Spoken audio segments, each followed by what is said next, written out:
इनके concept chemistry में आप लोगों का वेलकम किया जाता है।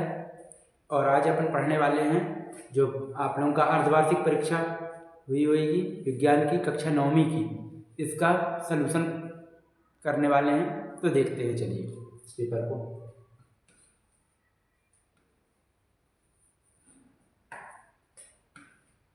सबसे पहले देखते हैं पहला क्वेश्चन। यहाँ पे सही विकल्प है, सही विकल्प चुनकर लिखिए।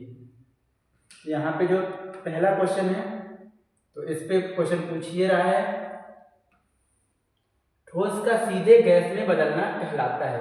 तो ए ऑप्शन दिया है संघनन, बी ऑप्शन दिया है ऊर्ध्वपातन, और सी दिया है वाष्पीकरण, और डी दिया है गलन। तो यहाँ पे पहला ऑप्शन जो आपका ऊर्ध्वपातन है, सॉरी यहाँ पे जो इसका आपका बी ऑप्शन सही होगा, ऊर्ध्वपातन।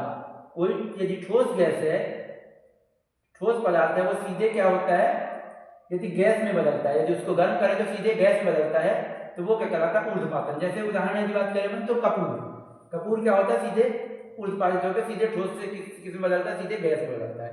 तो इस आधार पर यहाँ पे ऊर्ध्वपातन पे क्या होगा, ऊर्ध्वपातन आपका आंसर पहले का सही रहेगा।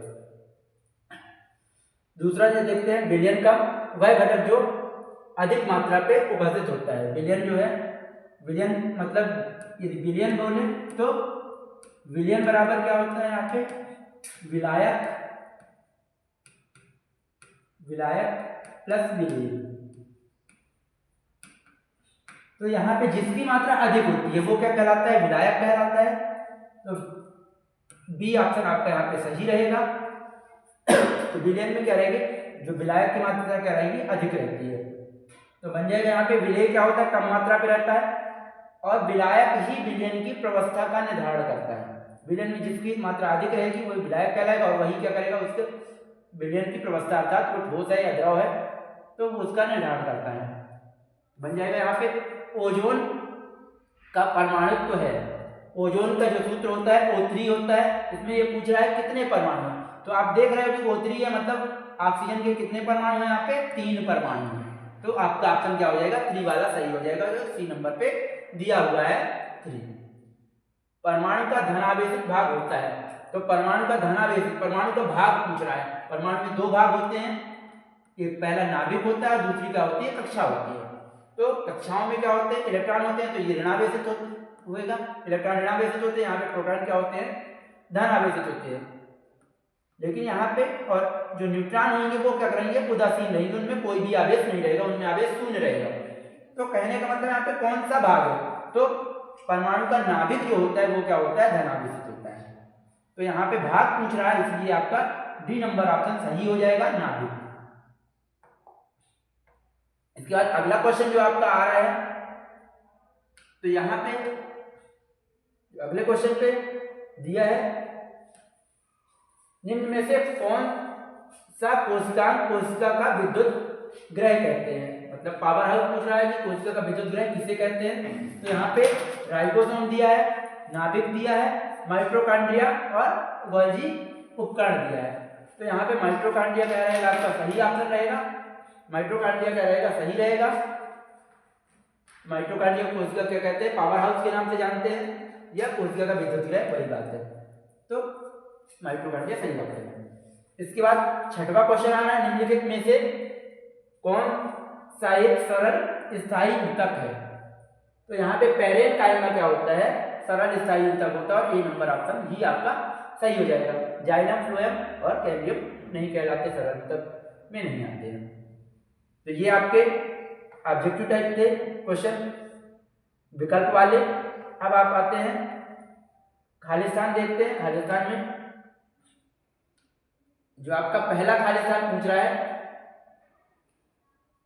वह तापमान जिस पर द्रव वाष्प में बदलता है, तो उसको क्या कहते हैं, क्वथनांक कहते हैं, याद रखिएगा।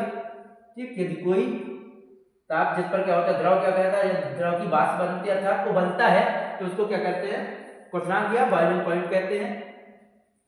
मिश्रण के घटक, दूसरा है मिश्रण के घटकों को वाष्पीकरण और संघनन द्वारा अलग करने की प्रक्रिया को आसवन कहते हैं। यदि कोई मिश्रण है तो उसको यदि अलग करना है तो वो प्रक्रिया क्या कहलाती है, आसवन कहलाती है।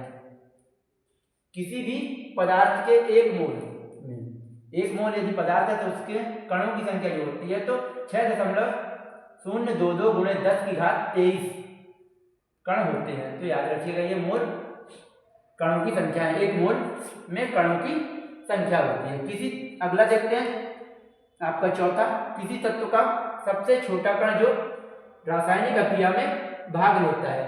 तो रासायनिक अभिक्रिया में जो सबसे छोटा कण होता है किसी तत्व का तो वो परमाणु कहलाता है, जो रासायनिक अभिक्रिया में क्या करेगा, भाग लेगा।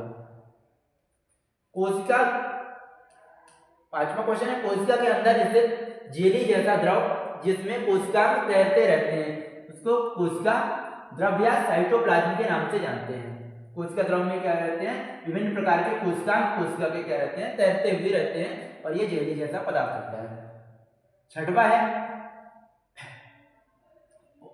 पौधों की वृद्धि केवल कुछ विशेष क्षेत्रों में होती है जिन्हें विभाज्योतक कहते हैं। विभाज्योतक मतलब विभाजित होने वाले ऊतक, अर्थात क्या करेंगे, विभाज्योतक। तो पौधे वृद्धि यहाँ पे करेंगे तो वहां उसको क्या बोलेंगे, विभाज्योतक कहेंगे। अब यहाँ पे आपका अगला जो रहेगा यहाँ पे, तो अगला जो क्वेश्चन है, क्वेश्चन तीसरा, सत्य सत्य यहाँ पे है। तो देखते हैं सत्य सत्य में पहला सत्य देखते हैं, गैसों को आसानी से संपीड़ित किया जा सकता है। ये बिल्कुल सत्य है, गैसों को संपीड़ित करके ही भरा जाता है। जैसे आप देखते हो गुब्बारे या ट्यूब में भरा जाता है तो वहां पे संपीड़ित दबाव के साथ ही क्या किया जाता है, हवा को भरा जाता है, तो कंप्रेसर के साथ। तो यहाँ पे गैसों का ये संपीड़न गैसों का गुण होता है, तो इसलिए सत्य हो गया। नमक और पानी का मिश्रण विषमांगी होता है। नमक और पानी का मिश्रण जो होता है विषमांगी नहीं होता है, वो बल्कि क्या होता है, समांगी होता है। तो इसलिए ये असत्य बात है। यहाँ पे विषमांगी लिखा है इसलिए क्या हो गया, गलत हो गया, क्योंकि नमक और पानी क्या होते हैं, समांगी मिश्रण कहलाते हैं। परमाणु अगला है तीसरा, परमाणु स्वतंत्र रूप से अस्तित्व में रह सकते हैं। तो यहाँ पे परमाणु स्वतंत्र रूप से अस्तित्व में नहीं रह सकते, ये असत्य है। इसके बाद चौथा क्वेश्चन है यहाँ पे, परमाणु का द्रव्यमान उसके नाभिक में केंद्रित रहता है। ये सत्य बात है। परमाणु जो होगा तो वहां पे परमाणु के जो नाभिक में ही क्या रहेगा, प्रोटॉन रहेगी और नाभिक में ही पूरा क्या रहेगा, उसका द्रव्यमान केंद्रित रहता है। यहाँ पे नाभिक पे ही परमाणु का क्या रहता है, द्रव्यमान क्या रहेगा, केंद्रित रहेगा। अगला है 5वां, जाइलम और फ्लोएम जटिल स्थायी ऊतक है। तो यहाँ पे ये सत्य है, जाइलम और फ्लोएम क्या होते हैं, जटिल स्थायी ऊतक होते हैं। हरित लवक प्रोटीन संश्लेषण के लिए उत्तरदायी कोशिकांग है। ये सत्य है, हरित लवक क्या कहते हैं, प्रोटीन का क्या करता है, संश्लेषण करने का क्या होता है, यहाँ पे उत्तरदायी कोशिकांग है। ये बात यहाँ पे असत्य है, क्योंकि हरित लवक क्या करता है, पौधे के भोजन का निर्माण करता है, प्रकाश संश्लेषण करता है। लेकिन यहाँ पे प्रोटीन संश्लेषण बोला है, और प्रोटीन का संश्लेषण कौन करता है, राइबोसोम करता है। यहाँ पे राइबोसोम करेगा, तो इसलिए राइबोसोम ऑप्शन पे नहीं है, हरित लवक है, तो इसलिए ये ऑप्शन क्या हो गया आपका, गलत हो जाएगा, असत्य हो जाएगा। अगला क्वेश्चन देखते हैं। तो अगले क्वेश्चन पे आपका सही जोड़ी दी हुई है। तो सही जोड़ी में देखते हैं यहाँ पे ये क्या दिया है। सबसे पहले एक समान गति, तो एक समान गति के लिए आपका ब नंबर ऑप्शन सही रहेगा, समान गति। यहाँ पे ब नंबर ऑप्शन क्या रहेगा आपका, सही रहेगा, समान गति। या यहाँ पे आप देख लीजिएगा आंसर दिया है समान गति। बल की इकाई होती है, तो बल की इकाई जो होगी आपके यहाँ पे आ नंबर ऑप्शन जो दिया है किलोग्राम मीटर प्रति सेकेंड स्क्वायर, तो यहाँ पे ये ऑप्शन क्या रहेगा आपका, सही रहेगा, आ नंबर। इसके बाद है तीसरा, न्यूटन का गति का द्वितीय नियम, न्यूटन के गति का द्वितीय नियम। तो यहाँ पे न्यूटन के गति का द्वितीय नियम, यहाँ पे ऑप्शन फा नंबर आपका सही ऑप्शन रहेगा, F बराबर ma, F बराबर ma यहाँ पे, तो ये देख लीजिएगा आप, यहाँ पे F बराबर ma दिया हुआ है। इसके बाद चौथा जो आपका है संवेग, तो यहाँ पे संवेग के लिए यदि बात करें तो संवेग में आपका ई नंबर ऑप्शन जो है यहाँ पे सही है। गति एवं द्रव्यमान का गुणनफल क्या कहलाता है, यहाँ पे संवेग कहलाता है। तो यहाँ पे ई नंबर गति एवं द्रव्यमान का गुणनफल।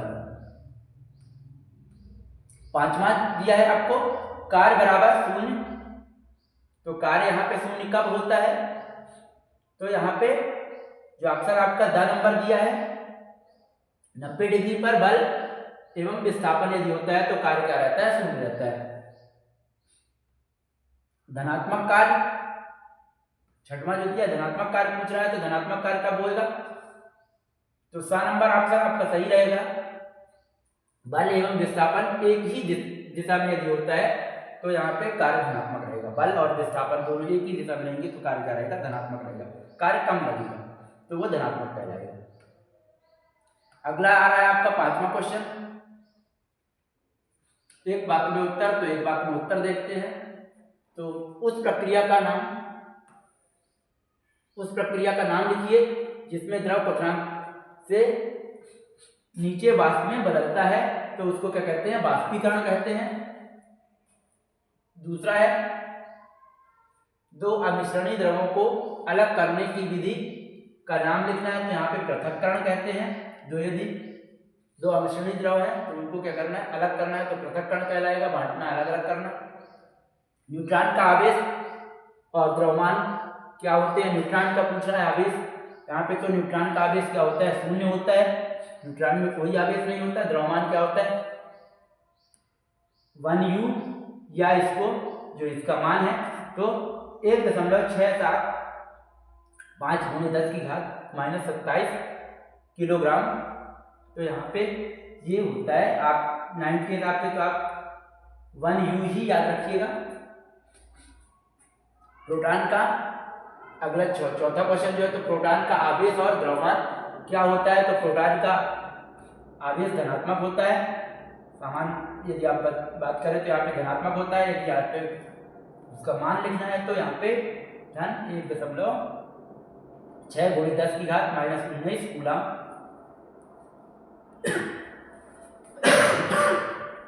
यहाँ पे ये होगा द्रव्यमान इसका जो होगा 1.673 × 10⁻⁻27 किलोग्राम, लगभग 1u।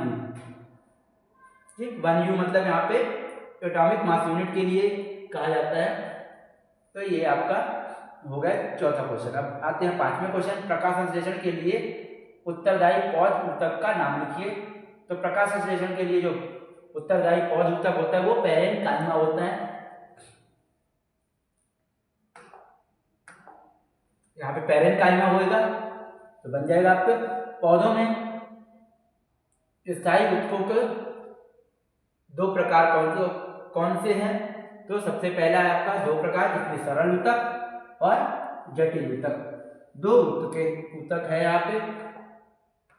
तो ये थे आपके ऑब्जेक्टिव क्वेश्चन। नेक्स्ट वीडियो में आपके बाकी क्वेश्चनों के हल बता दिए जाएंगे। चलिए यहाँ तक के लिए।